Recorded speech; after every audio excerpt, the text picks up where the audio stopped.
The Rockpile Report, the pettiest, hardest drinking Bills podcast. Welcome, everybody, to another edition of the Rockpile Report podcast. I am your host, Bills season ticket holder Drew Gear. That's my producer, Chris Kruger. And Chris, I don't even know what the hell we just saw. I'm still stunned.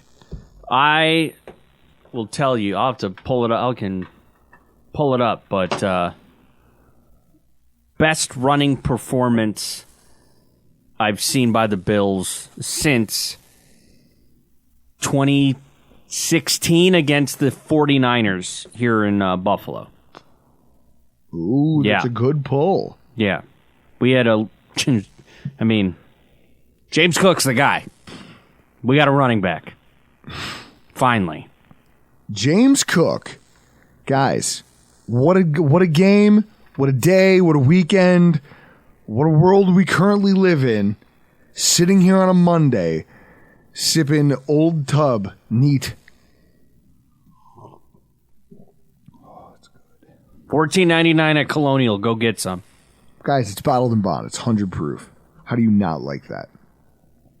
Now, guys, we're all here, the Monday before Christmas? Yeah. Do you have any Christmas traditions, Chris? Not that I can think of off the top of my head. I am leaving for Kansas in 2 days on Wednesday, and I will have Christmas with my brother and sister-in-law and my parents. Obviously, Jessica and Benton will be there, too. I haven't had Christmas with my immediate family since 2019, pre-pandemic. And then before that, it was 2010 was the last. I've had Christmas with my family twice in the last 13 years. Are you excited about it? Yeah, it'd be fun. The wife and I have a tradition. Every year, we pick one day. Just where you don't hit her? First of all, Larissa would fight me, right? If I were to raise a hand to her, she would fight me. And also, you don't hit women, right? Because realistically, and I know right now every feminist out there is going to get mad at me when I say this, but as a man, I firmly believe that I always have the ability to just walk away. Like there's no set of circumstances or altercation with a female that I can't just extricate myself. So it should never come to that. And guys go, well, yeah, but you don't understand. No, I don't understand. But what I do understand is that you can just open a door and exit stage left, right? Okay, then you do that. Because that's how that works. We have a tradition where one day every December, usually mid-month, not always this close to Christmas, we take a day, she and I kind of figure out what we need to do, what we have left for Christmas shopping to do, and we make a day of it. We take the day off, we spend the whole day together, we go out, we hit various stores. I hate shopping. I detest people, I don't like crowds, I don't like the act of shopping, so to me, I detest the act, except for this one day a year where I get to go with my wife. We browse stuff for the kids. We browse stuff for family members. We talk about ideas. We laugh. We have a good time. And then we go out and we have lunch. We have a couple cocktails. It's a nice day. I got to have that today. And so I'm in a rare mood. And it's made better by the fact that the Buffalo Bills won the way that they won here in Week 15.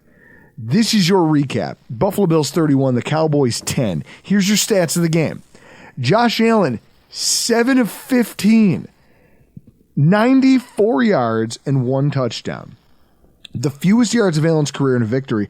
Chris, if I had told you that Josh didn't have to throw the football for us to win decisively, you would have thought I was huffing paint, right? Correct. Okay. Dak Prescott, 21 of 34, 134. Okay. 34 attempts, 134 yards. You guys do the quick math on that. Ain't good. No touchdowns, 1 pick, 3 sacks, and a 57.7 passer rating. Bills wide receivers, only one in Stephon Diggs, finished in the top 50 for cushion allowed this week. Tony Pollard hit 11 carries for 52 yards, with 11 coming on a single carry. 3 targets in the passing game for 5 yards. CeeDee Lamb, the guy who was supposed to take the top off the Bills' defense, was going to be a problem. What is it? 1 rush for 1 yard, or 3 yards and a touchdown, late in the game when nothing mattered. 10 targets, 7 receptions, 53 yards, no tutties. Dallas wide receivers as a whole, Chris, when you think about this. Now, 10 targets to CeeDee Lamb, 8 to Jake Ferguson, 44 yards. Brandon Cooks had 6. No other wide receiver had more than 1. Do you know how many first downs they all converted? No. Less than 6. Fewer than 6. Which tells you the job that we did downfield working against these guys. Running back James Cook, 25 carries, 179 yards, 1 touchdown, 3 targets, 2 receptions, 42 yards, and a touchdown, with a 24-yard reception thrown in. The Bills won the turnover margin. The Bills' offensive line, no sacks allowed, only 9 individual pressures. Spencer Brown, the game's highest-rated run defender and one of the highest-rated pass protectors of the entire week. Guys, I want to start with the tailgate. Let's start there, right? On what was a great day, Chris, we had a pretty epic... Outside of the rain. Outside of the weather, this tailgate was pretty sweet, right? Yeah. You know, the Syracuse guys, Detro, and I said it right this time. You hear me? Jason Detro, Mark the chef, their buddy, who I guess his name is John. I just keep referring to him as Tall Guy. I think I said that to his face, too. I was like, I don't know, you're Tall Guy. The guy that's on the list for a Cybertruck? Yeah. Well, as soon as you said that, you're like, oh, he's on the list for a Cybertruck. I was like, oh, I don't need to know his name. I don't need to know your name. No, John was cool. And the people, Ben Kerr, his crew, the guys who came in, you know, Chris, we met Mark from Long Island.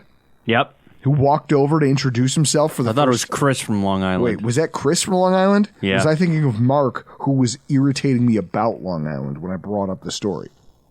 Also possible. Maybe that's where I'm getting my wires crossed. Chris from Long Island. I'll tell you what. He's telling me stories about his kids coming to games, how he's happy to be here now. He went to Oswego. I went to Oswego. I told him about how I failed out miserably. We had a good laugh about that. He shared some of his experiences of bringing his children to Bills games. And just it did something for me right here. Like, I'm starting to second guess this idea of keeping my kids out of this until they're teenagers, because the team's good now and I want my kids to get to experience that. I don't want to wait till the next drought to bring my children and try to convince them this is a good usage of our time. You, sir, might have saved me. He came over, says, hey, I've been tailgating over here for years. Figured I'd come over and introduce myself. It was a good morning. We had a good time. You know, we were setting up the tailgate. Everything got moving. The Yulberg clan was in town. Here's what I love. Hans. Yeah. Hans is a good kid. Here's what I don't like. At some point during the game, Hans referred to you as Mr. Drew. Oh, he referred to me as Mr. Drew. Yeah. I was telling you're raising him right down I was telling Dan Kimball, who sits next to us. He's also a season ticket holder. I'm like, I just heard this kid called Drew Mr. Drew.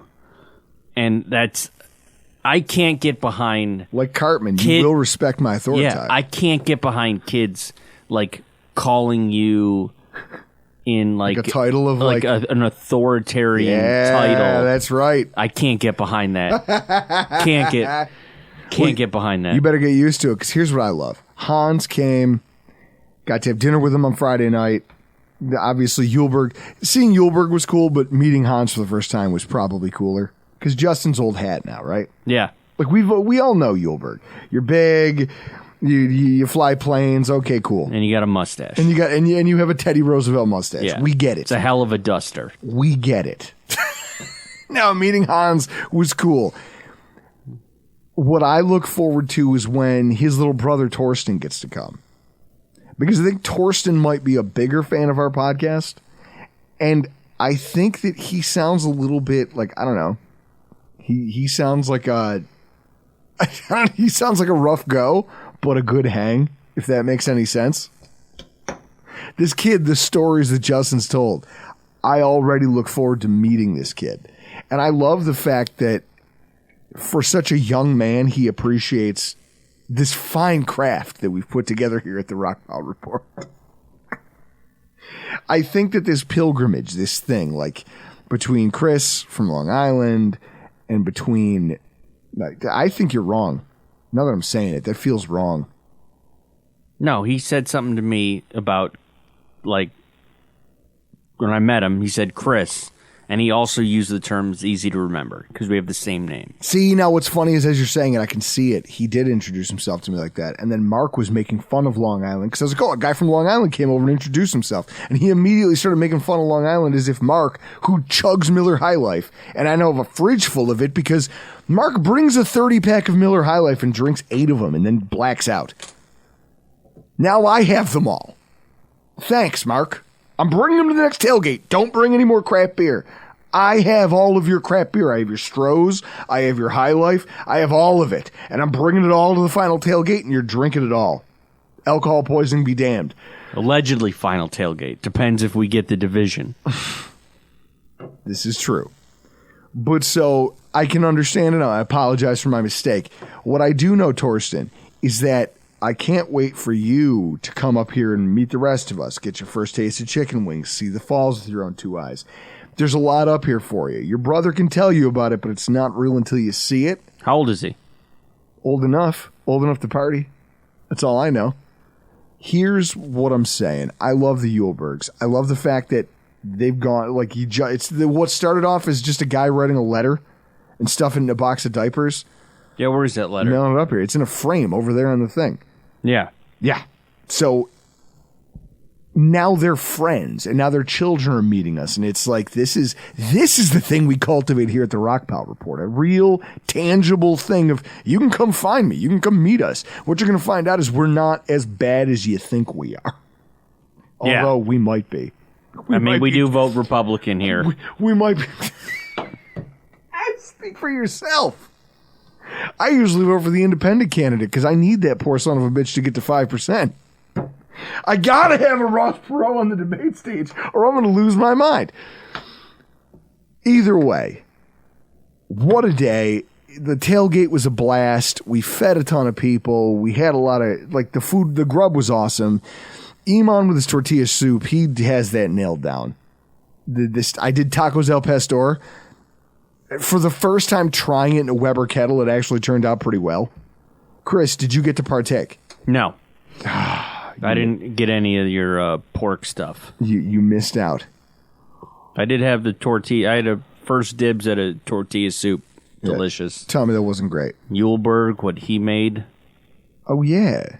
Yeah, the steaks. Steak with a cream cheese, shallot, and chive mixture on French bread. Guys, if you're not coming and hanging out at our tailgate, you're there's nobody who eats better than us. I know that. Yeah. That's a fact. It was a great day that turned, and like I feel bad if there's one regret I have, it's that I said I was going to do it in our group chat. I said I was going to slow play my walk into the stadium because this team doesn't deserve me rushing to get there. I'm going to enjoy this tailgate. I'm going to sop it up, and then I'll get there when I get there. So I drug my feet a little bit, and unfortunately Yulberg was walking in with me, so he missed the flyover. His son. Well, we got to see the helicopters, but we weren't in our seats for it, and we did miss the anthem, and it was just If that's my regret, my only regret of the day. I wish we could have been there for that, for not even for me, not even for Yulberg, but for his son, just to see that and have that moment in his first Bills game. I think that could have been cool. Now, in terms of the game, Chris, I want to run back through some of the statements that were made. Right? By you? No, just in general. Like, this isn't just me. National media talking heads. The announcers pregame, because after we got home and I unpacked the truck and got everything sorted, I rewatched the game because it's like when you're in the stands, there's things you miss. I can't talk intelligently about it if I don't rewatch the game. Pre-game, the announcers, what was it, Olsen? Yeah, Olsen and Burkhart. Talking about how Diggs is going to have to win his man-to-man matchups all game long. Everything starts with how they handle Micah Parsons. Neither one of those things are correct. Neither one of them mattered. Micah Parsons was a complete and utter non-factor in this football game. Let me ask you how the way it got out of hand as quickly as it did, how shocked were you on a scale of 1 to 10? Not shocked at all, because I knew that the Cowboys had a difficult time playing on the road. And not only that, you get the weather involved, and they can't work around that. So I knew that we had the advantage going into kickoff. Micah Parsons finished the game with no tackles. 2 assists, 1 missed tackle, graded as one of the team's worst run defenders in the entire unit. The big bad Micah Parsons that I was sitting here terrified was going to wreck our game plan. Nah, we just ran at him. And we did it well. We dominated these guys.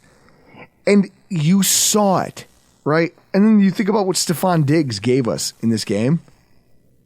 Chris, next to nothing. Next to nothing, right? Yeah. I mean, if I'm going to walk it down, let me find the stat line here in the box. Stephon Diggs, 5 targets, 4 catches, 48 yards. That's it. 1 drop that should have maybe been ruled a fumble. But I'm not going to argue with NFL officiating because I've learned that doesn't do any good.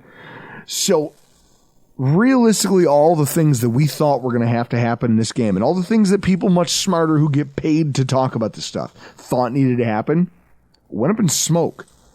And it all started because the Buffalo Bills came out with a plan. They said, look, we're not going to expose Josh Allen to this pass rush. And don't get me wrong, Micah Parsons finished with 7 pressures. DeMarcus Lawrence would have had maybe a sack. There was a questionable flag thrown. That roughing the passer? LeBron James'd it. He sold it. But I've been screwed so many times, I'm jaded. I don't care. I don't care that my quarterback flopped on a shove from a defensive lineman and got us a first down. Outside of those moments, their pass rush never threatened our passing attack. Not at all. And instead, what we did was kind of what the theme of the night was.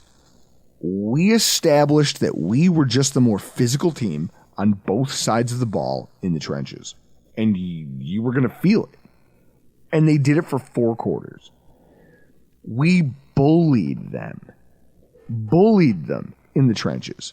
Tackles for loss after tackle for loss. Our defensive line routinely, like when you're going back and rewatching the game, watching our defensive line collapse the interior of their line so quickly that there's no one getting up on those linebackers to block.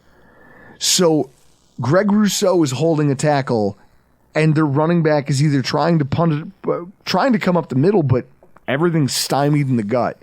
So it's a 1 yard, a 2 yard gain. Or they're trying to bend it outside, but there's nobody getting on Bernard. There's nobody getting on there's nobody getting on these guys. And what you end up with is Taron Johnson and Terrell Bernard just flying around the field with no assist, just making unassisted tackles inside the box. And Bernard, his credit, he missed a couple tackles, but it didn't matter because there was always someone else coming. Our safeties did a great job of crashing on run plays and just coming downhill in waves to try to make sure that there was no running play that was going to make it any farther than 3-4 yards. It just wasn't going to happen. And it's why when you look at the Dallas rushing success, like I'm on Pro Football Focus right now, and if I look at rushing and direction and I just want to see the team totals, they only had 2 runs of 10 or more yards. They had 1 rushing touchdown, which wasn't even by a running back. It was by a wide receiver at the end of the game. And in terms of first downs, they had 7. But Tony Pollard only accounted for 3 of those. That's what I like to see. Dak Prescott actually ran for most of his team's first downs. More than their starting running back. We abused the trenches. And that's the identity of a team that can win in the postseason, isn't it? Yeah. A team that comes into a game and says, hey, I'm going to beat you up physically at the line over and over and over again. Because as they do it on offense, your defensive, like they get tired. And you watched it throughout the course of the game and you saw it in the game flow. Like when you think about what was going on in the game and how the game played out, look at this. Buffalo Bills opening drive, 12 plays, almost 7 minutes of clock, 75 yards and a touchdown. Then we had a quick 3 and out. But we punted and they gained no yards on the ensuing possession. So then we go 11 plays, 4 minutes and 44 seconds, 86 yards and a touchdown. And we give the ball back to them. They kick a field goal after eating 5 minutes of clock, but it took them 11 plays to get in field goal range. We immediately respond with another time-sucking 11-play, 5-minute, 37-second, 76-yard touchdown drive. And we ground them down to nothing. And they punted. And then in the second half, their defense just didn't have anything. So they come out in the second half, just have no teeth. They made plays here and there. They dinked, they dunked, they tried things, and it just stopped. It just didn't work, and it didn't work, and it didn't work. And now you're talking 21-3, and then it becomes 24-3 in the third, and you're thinking to yourself, this is a rout. This is over. Start warming up there. As Reed Ferguson kindly pointed out to Chiefs fans last week, go start your cars. Guys, warm up the cars because this thing's over. It's time for everybody to go home. And then they just iced it with another James Cook touchdown. Chris, that was as we were leaving the stadium, right? Yeah. The thing that pops up when you go back and rewatch the game is just the physicality shown by our offensive line. Now, everybody's seen the Deion Dawkins tweet where he blocks a man 20 yards downfield to the 1-yard line. What I don't think gets highlighted enough is the job that Spencer Brown did. You ask how Micah Parsons wasn't allowed to be a factor in the game. They ran at Micah Parsons a lot. If he's lined up off Deion Dawkins, there was a play where they pull Spencer Brown across the formation with Cook behind him. And Micah Parsons is a strong dude, a fast dude. He's a freak athlete for a linebacker, but he's still a linebacker. And Spencer Brown is still one of the most athletic and yet biggest offensive linemen in football. When he just stiff-armed Micah Parsons, he just went to the ground. And James Cook and then got to the second level and starts taking on a linebacker. We were pulling and using the athleticism of the guards, the tackles, the centers. We dominated the boxes they were throwing at us. And here's the crazy thing. Remember last year when we talked about the idea of Devin Singletary was good in this offense. Yeah. He was, or at least he was productive. But everyone looked at it and said, you're in the basement of the NFL for plays run against guys with heavy boxes, 8 or more defenders in the box. Do you know where? Now he's top 10, but do you know where in the top 10 James Cook ranked this week against runs against heavy boxes? I'm going to say 1. He's 6th. But Gus Edwards, okay, Trey Sermon, Raheem Mostert, Tyler Goodson, Rachaad White. Those are the guys ahead of him. How many of them are starting running backs? None of them. James Cook is the only starting running back in football that had a defense that said, fine, fuck you, we're going to flood the box. And here's the problem of what Dan Quinn decided to do, and it takes me back to the Super Bowl they lost to the Patriots. It's a Dan Quinn problem. Dan Quinn did put out heavy boxes with a lot of defenders in the box. But when you look at the final snap counts, you weren't putting big body linebackers in the box. What you decided to do was give 1, 2, 3. You had 3 safeties playing 70 or more % of your snaps in this game.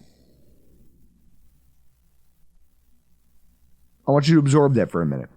You went into a game against the Buffalo Bills, who have an underrated and athletically gifted offensive line. You decided that you were going to play heavy boxes. You were just going to do it using small people. And you're surprised that the Buffalo Bills used their athleticism to pull guard, to pull tackle, to pull center, and just smash these guys in the open space. Joe Brady, I was hesitant, right? Chris, we always are as Bills fans. Yeah. Because when Joe Brady starts having success, you think to yourself, okay, he's making hay, he's making hay, he's making hay. When does this dry up? When does he get figured out? When does the other shoe fall? I'd like to know if he was... This might have happened this week for the game. Joe Brady might have called facility maintenance or building maintenance at One Bills Drive and had them change the locks to the offensive meeting rooms without McDermott's knowledge. So he couldn't enter the meeting rooms to meddle in the offense like he's been known to do this season. I think that's possible. That happened this week. It's possible, but I think it's more... Maybe. But what I do know is that schematically, Dan Quinn, the defensive coordinator of the Cowboys, tied one hand behind his back and didn't realize he was doing it. When you look at the snap counts given away to Cowboys personnel, all you have is one linebacker, Damone Clark. Okay, he played 93% of the snaps. You go down the list, Micah Parsons is more of a pass rusher than a linebacker in space or an inside linebacker, so I don't count him. You look at the next highest linebacker in terms of snap percentage is a guy named, it's Rashaan Evans, who played 16% of the snaps. What you thought you could get away with was taking a free safety, Marquise Bell, and playing him at linebacker for most of the game. You thought that would help you because you assumed you would need the coverage speed to keep up with Dalton Kincaid. And it worked. You covered Dalton Kincaid. Also, what you couldn't do on a snap-for-snap basis is stop Deion Dawkins from getting to the second level. Stop Connor McDermott from getting to the second level. Mitch Morse. Mitch Morse in his postgame was talking about the idea that they really came into this game with a plan of how to neutralize Micah Parsons. And they said, if we don't have to throw, it makes our lives as linemen that much easier. Because if we never have to throw the football, we never have to worry about how do we stop this guy from ruining our game. And they executed it to perfection because Dan Quinn's defensive scheme played right into it. They said, look, if you want to put some small bodies on the field, go ahead, do that. We'll bully you. And they did it for 4 straight quarters. It's probably the most impressive performance I've seen by a Bills offensive line in a while. I mean, Chris, when's the last time you saw that? Been a minute. Can't remember offhand. It goes back to the Thurman days where you're like, oh, the running back just dominated a game in every single phase. You need a receiver? Cook will do it. Oh, you need a guy who can run between the tackles and somehow come out with yards because his agility. I was like, he's not LaShawn McCoy, but There was multiple times I looked at Yulberg's son, Hans, in the stands, and I was like, he's not LaShawn McCoy, but look at that jump cut he made. He's special. His yards before contact numbers. Third player this year to average more than 4 yards before contact on 20 or more rushes in 2 years. And when they say yards before contact, that doesn't mean you got hit. It means someone put a hand on you. Someone got close enough to touch you. Didn't mean you stopped. Didn't mean they stopped you. Didn't even mean you had to slow down. It just means you got touched. That's rarefied air, right? Yeah. And then on defense, they had a sound plan, and it was just based on win the trenches. It was pressure. It was, hey, go in there and dominate these things. Do not let their offense get off the ground. Now, we sat here and talked about the idea last week that, you better watch out because Dak Prescott, that offensive line, they keep him clean. When he has time, he can orchestrate an offense. What do you think? Just taking a stab in the dark with no notes in front of you, Chris. The most individual pressures by a player on the Bills roster in this game, what do you think the number was? I don't know. 9? Greg Rousseau was tied for the team lead with Ed Oliver, just like he was last week. Each of them had 15 pass rush sets, right? When you talk about pressures, tied at 4, a sack, a hit, 2 hurries. Shaq Lawson came in with 2 quarterback hits. Leonard Floyd threw in a quarterback hit and 2 total pressures. Also got a quarterback hurry and a sack. Greg Rousseau finishes with a sack. Tyrell Dodson chips in with a sack.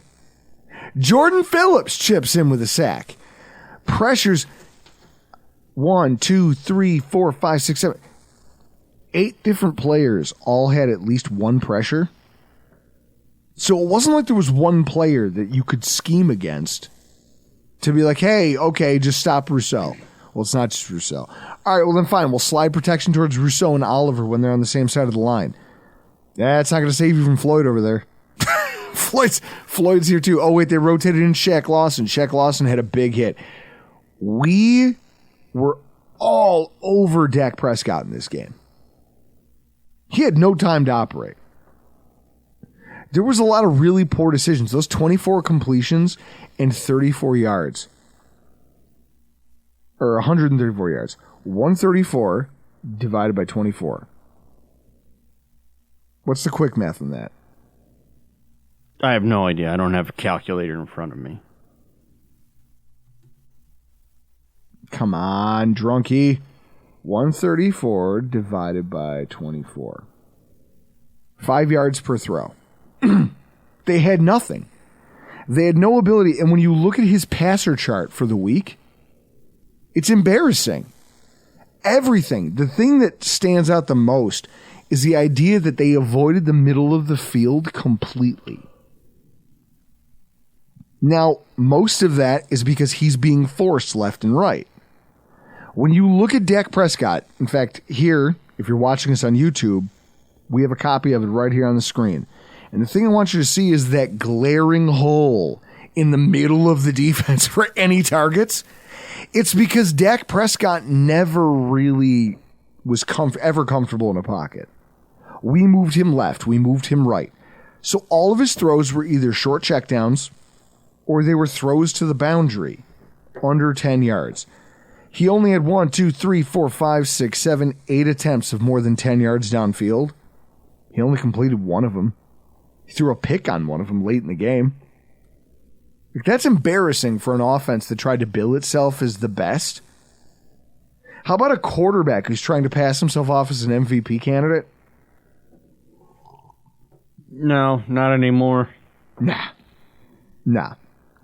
And I did like Josh Allen's thing about how he's like, I feel like I'm the guy who showed up and did nothing on the project but still got an A. Yeah.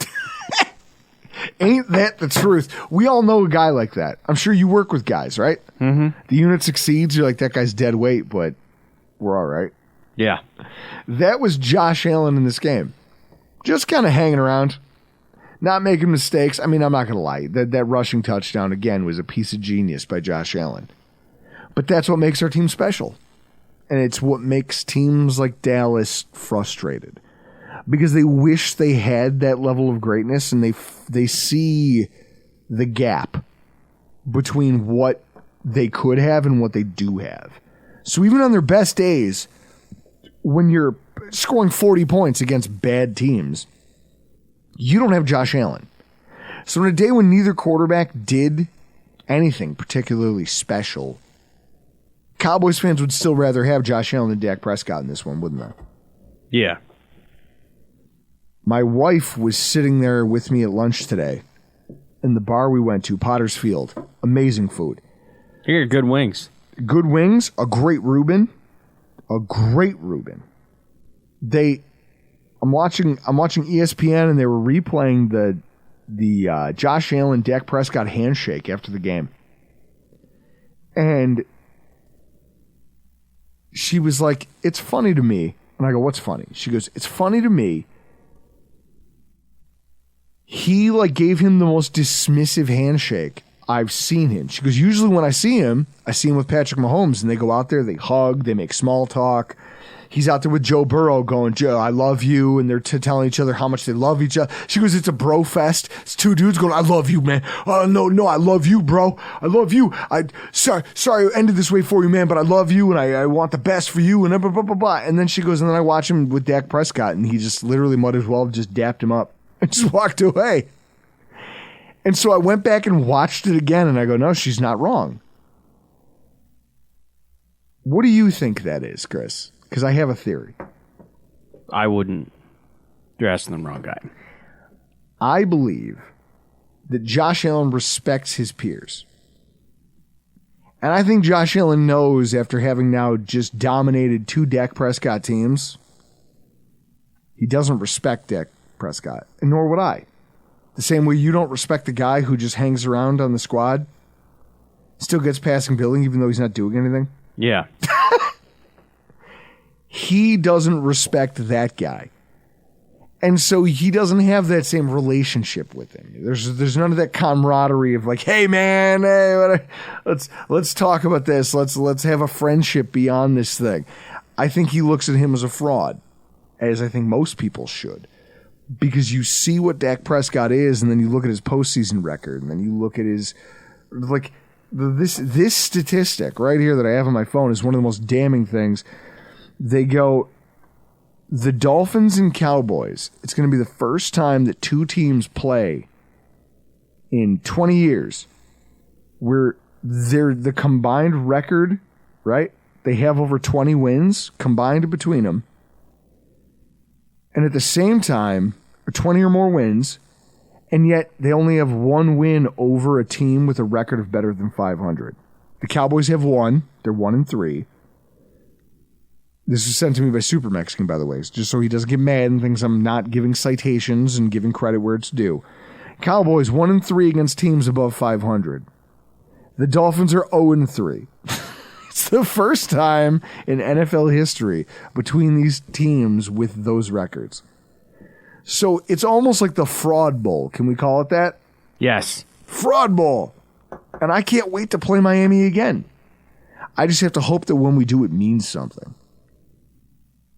I hope we didn't just give away the playbook and help the Dolphins get one over on these guys. Because we kind of need Dallas to come through for us, don't we? Yeah, we do. Make Week 18 mean something. Dallas or Baltimore. Now, we have to give out awards here on Zero of the Week. For this week's hero, can we say that it's James Cook and Joe Brady? Can we give away a double award?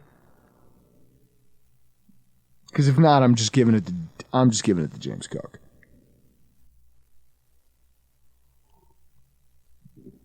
Don't take it personally, all right? Franchise star players are a lot like Highlanders. There can only be one. If there can only be one, then you know what? I am going to give it to James Cook. And what I thought was funny was last night as I'm unpacking the truck, after you left, and I'm just listening to the post-game interviews, and they finally, they did James, sometimes they do individual interviews, and then they do, a tandem one? Yeah. Mitch Morse went out there with James Cook, and they're doing the post-game, and James Cook sounded to me a lot like Ricky Bobby when he wins his first race in Talladega Nights. They go, James, what did you think about, what was it like to score, do that many points and do all this? And he's like, I just run the football, man. I just try to be fast in all things I do. I try to do the job. They call the plays. I try to run the play. I just try to be fast.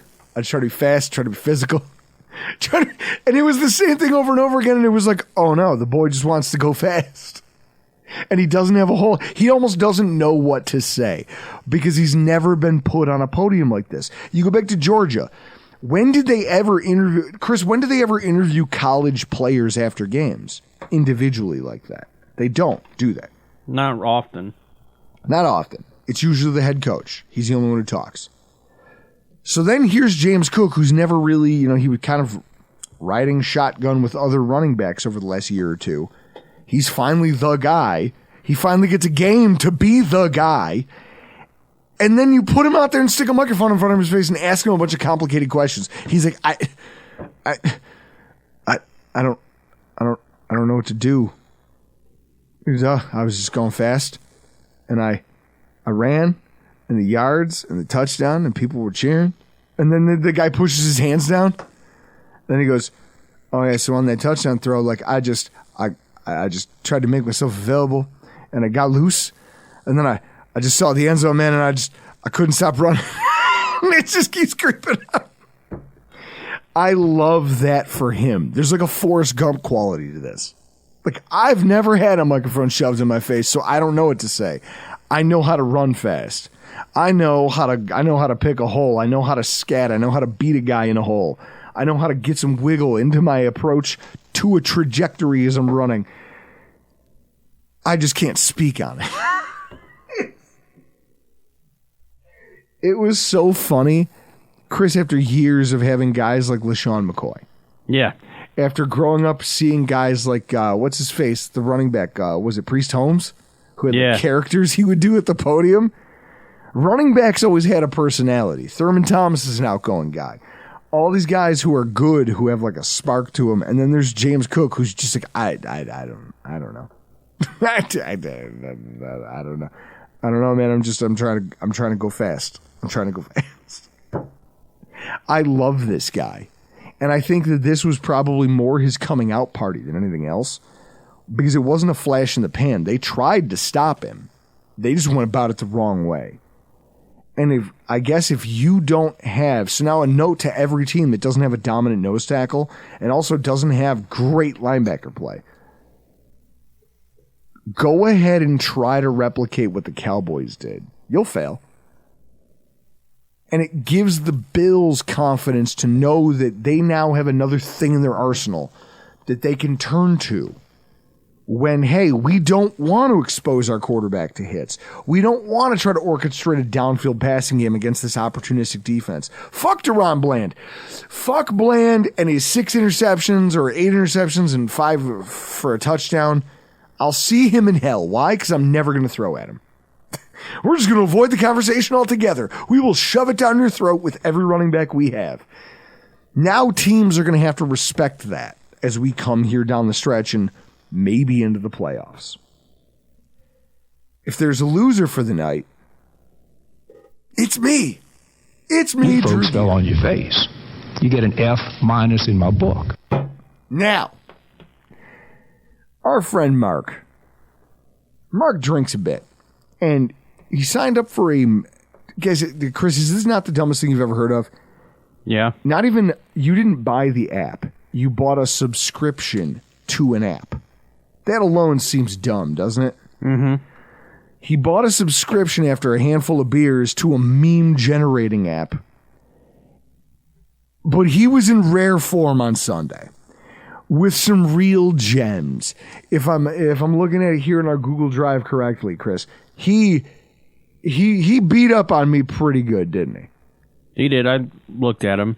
So like, we should reference this to the people listening right now. I have them on my computer to be put in for the YouTube video. Wow. shocking, right? Yeah. Shocking. So we're sitting here and the memes just start pouring. So this is how I know Mark's had a bit to drink. The memes start pouring in, but they're all really funny. Like there's like for instance, let me just to pick one here. It's a parking lot and there's all the cars lined up and it looks like what's open. It looks like an open spot. And it says Drew looking for that Bills loss. And then you come up to it and there's a Miata in there. And it just says Josh goddamn Allen. What else? A picture of me next to a picture of Jerry Sullivan. And it's the Office meme of corporate called. They want you to find the difference between these two pictures. They're the same picture. Chris, what's your favorite out of the bunch if you had to pick one?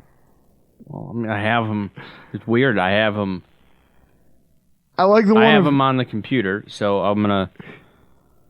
I can pull them like up this. and look at them. Monday Morning Drew, and it's the meme of the guy like talking to himself with a pointed finger in the mirror that says, "Our analysis was right, and it's the Bills that are wrong." Probably this one. Oh, where it's Shawn Michaels and Steve Austin. Yeah. And it's Shawn Michaels. He goes confidently betting based on Drew's analysis of a game. Stone Cold Steve Austin giving the middle finger. It's Josh fucking Allen. They're not all going to be winners, boys. And I'm not the only one who was wrong.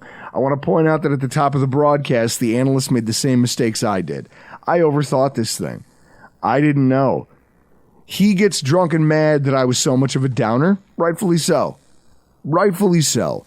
I went from saying, hey, like maybe winging a prayer, the Bills might be able to win this. Chris, it was the most dominating win of our entire season, wasn't it?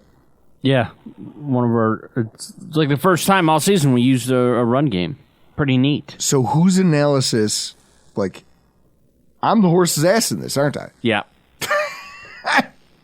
Although Ryan Laso goes down with me, and Mark had a meme for him too. Guys, if you're watching on YouTube, it's on the screen right now. It's a real good one. When Mark gets rolling, he's actually pretty funny. But the best one was just, and he puts it in there after every one of these Bills wins. It's the two astronauts looking at the Earth, and the one guy goes, wait a minute, the Bills are a good team? And the guy with the pistol's like, always were. They always were. The Buffalo Bills are a good football team. Maybe one of the most dominant in the AFC right now, based on the way they're playing, the way they've shown, the last 3 football contests they've played. I can only hope it's not too little too late. I hope that we haven't pissed away our opportunity to get to see that in the postseason against our AFC counterparts. I want to believe that we'll make it through this stretch and somehow eke our way into the playoffs and just make as much chaos as we possibly can. But for today, I'll sit here and accept and just enjoy another dominant win that sent that sourpuss Jerry Jones packing again. Did he even come? I don't know. What kind of bubble wrap do they have to put a skeleton like that in order to ship it here? What do they have to package him in? I will tell you, though, if it was, I don't know if he came to the game yesterday, but if I was Terry Pagula and I found out Jerry Jones was coming, I'd put him in the same suite they put Takeo Spike. That's what I would do. The obstructed view. Yeah. I love you. This is the best. Guys, this is why we do it. It's the pettiness. It's just the pettiness. Guys, this has been a lot of fun. I'm really happy that the Bills are an 8-win football team and on the cusp of maybe qualifying for the playoffs. You want to throw in an amendment here? What's that? So to break down the fourth wall, our recap show has already been recorded. So when you're hearing it, we did not know that Will Clapp had been put on IR. He got put on IR. You mean our preview show? Yeah, preview show. An hour ago. It said he got carted off the field. I figured it was going to be ugly. So he's on IR officially. there's that. That's it. Guys, this has been a lot of fun. I'm gonna let this win marinate. This might go up there with it's something about Cowboys games. Like, it carries a little extra gravitas when you beat these dickheads. Like, I remember sitting in my old office in my old house with my son. There was a night where he was just fussy and he couldn't go to sleep. He was maybe 1 and change. And so I put him on my lap and he and I sat there. You know, he was probably about 14 months, 15 months. Since he wouldn't sleep, it's 2 o'clock in the morning. I put him on my lap and we sat in the office and I pulled up Game Pass, or now it's NFL Plus. And we rewatched the Thanksgiving Josh Allen just taking over a Cowboys game in Dallas Stadium on Thanksgiving game. And I remember pointing out to my son, I go, do you see that guy? His name's Jerry Jones. We hate him. Do you see how angry he is? That makes Daddy happy. And the way that when I said that makes Daddy happy, he like clapped. I was like, you understand. You're in this. We're in this together. Last night when I came home from the game and I was talking to my kids, and the 4 o'clock game is actually really cool because when I leave, I get to see them before they go to bed. And they asked me about the stadium, the football game, the whole nine. My oldest does anyway. He's 3. And when I told him, I go, we beat them and it made Jerry Jones sad. He got so excited and he gave me the biggest high five. Chris, he's going to be one of us. Yeah. We get to write another chapter as a father and son in this book of just giving the Cowboys misery. I love it. I can't wait for our next opportunity. But for tonight, we got to get the hell out of here. I'm Drew Gear. That's Chris Kruger. And this has been your Rock Pile Report.